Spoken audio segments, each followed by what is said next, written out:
What's up, Fearless Nation? This is Stacy Dash, and if you're into heavyweight boxing, then you have to check out Jay's Theory. He covers everything inside the ring and outside the ring, completely unbiased. So subscribe today. Peace.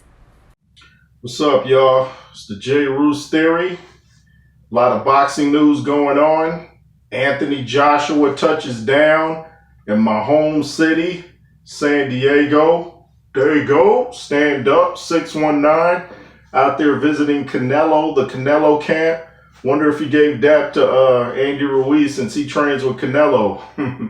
I wonder if we'll ever see a third fight between AJ and Ruiz. That would be interesting. Especially since Andy Ruiz is in a lot better shape now. If he'd come into the second fight with AJ, it would have been, I think AJ would have still won, but, it would have been a lot closer, I believe. But I think Anthony Joshua has been listening to a lot of people in the sport, a lot of his friends. I was watching Spencer Farron on Counterpunch Boxing News. Shout out to Kurt. Did a great interview with him. And AJ, people were saying that he has to get out of that old school training camp that he was in. And Spencer Farron was saying that there was not enough urgency in AJ's corner when he was losing to Usyk. There just wasn't enough, hey, you gotta dig deep, you gotta do this. It was more or less just keep jabbing, and that wasn't working. Gotta get somebody else in there, as I've been saying. People were saying Lennox Lewis. Spencer Farron, I believe, said that. He didn't agree with Teddy Atlas, and Kurt thought Teddy would be a good fit. And Spencer Farron thought that Teddy's ego would get in the way. It would be interesting, it would be a lot of memorable moments, I know that. And Teddy's going to tell you like it is. That's the good thing about Teddy. He's not going to sugarcoat anything. Even if he has an ego or is trying to get a sound bite, he's still going to tell you what you need to hear in most cases. And he's a tough guy, so if he sees AJ coming into the ring smiling or being too nice at a press conference, he's going to tell him, hey, dude, nah, that's not how we doing this. It ain't how we rolling. You're going to war. You don't smile. You want to smile after. And not change AJ's personality, but just keep him in that war frame of mind. And someone I noticed made a interesting comment on the interview Kurt did with Spencer Farron. He said AJ hasn't been the same since that Klitschko fight. And I was thinking,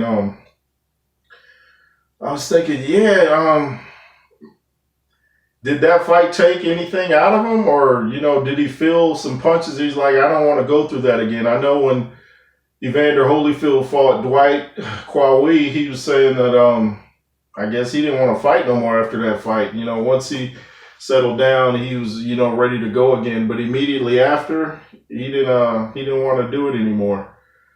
And, and I was thinking, which was the more exciting fight? Was it Joshua Klitschko or Wilder Fury 3?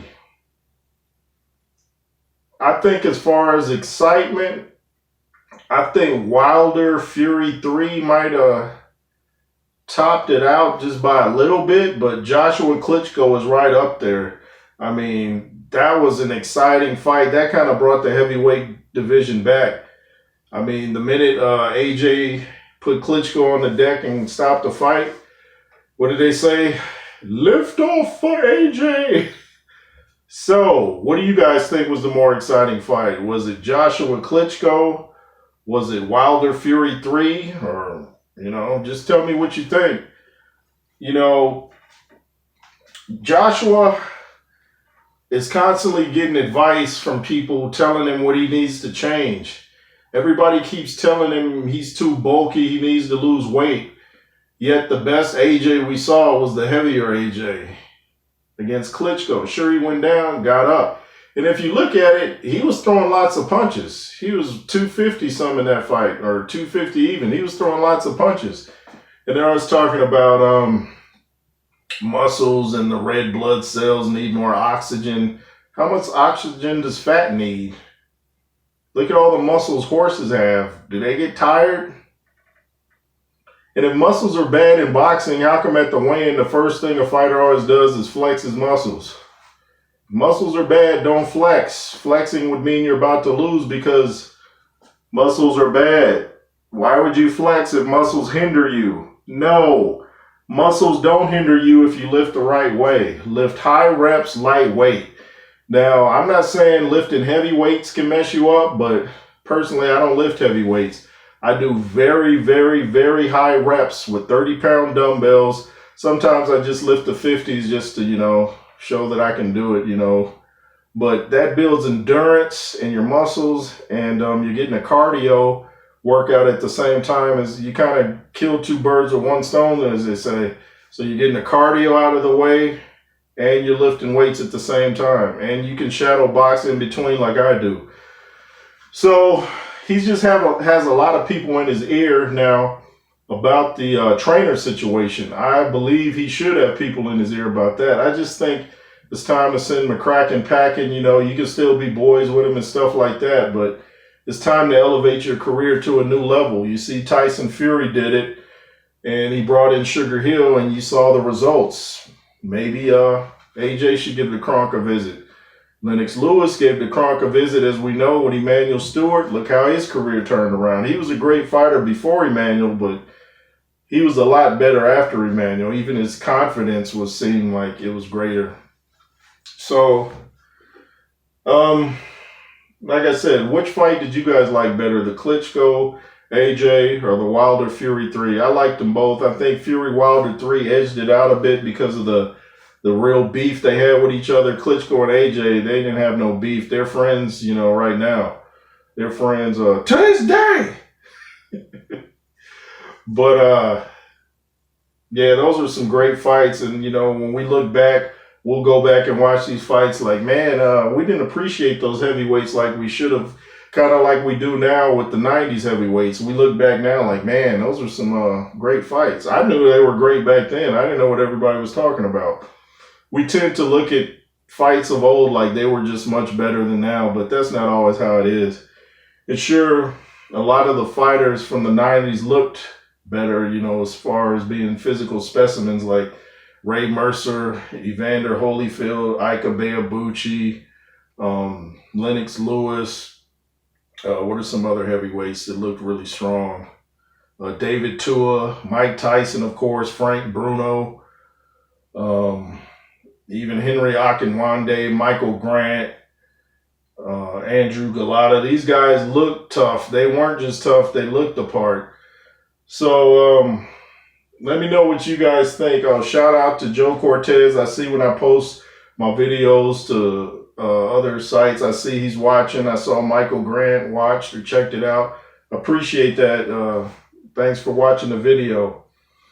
And like I said, I think AJ's been scouting for new trainers, and he's got to do something different. If you go in to fight Usyk again with the same trainer, and Usyk's had time to figure you out even more because he's been in the ring with you, Usyk's going to be even better, and AJ may be even worse. In fact, Usyk could get a stoppage, AJ is still great, and in fact, people still want to see the AJ versus Deontay fight, and I think AJ would beat the brakes off Deontay.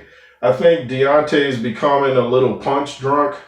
If you look at him towards the end of the fight with Fury in the first fight, towards the end, you could see that he was getting hurt by Fury even then. And then in the second fight, he was just totally just blown out. And, as we know, he blamed everybody. In the third fight, he was out on his feet, as soon as Fury touched him. Even when he was missing punches, he seemed like he was on wobbly legs. So I think Wilder, might be getting a little punch drunk. And he's going to have to assess his career and figure out where he wants to go from here. But, people say, well, AJ got knocked down tons of times too. But AJ finished the fight on his feet. Wilder finished the fight on his face, So there's a big difference in getting up and staying down. And I think even if Wilder knocks down AJ, I think he'll get up. And the thing I wish fighters remember, when you get hurt, hold. Don't try to dance around and move around because your legs are weak. Hold. Let the referee split you up. Let him warn you if he has to, but hold until you get that warning. Get your legs back. if you get knocked down, do like Fury did. Get your composure and then get back up. I know all the Wilder fanboys now want to talk about, oh, the referee did a long count. So here we go again. But I don't think Deontay himself wants any more Fury, so they can talk all they want. That's it. That was it. I don't think we'll see a fourth fight. Anyway, let me know what you guys thought. Thanks for watching. Make sure to subscribe.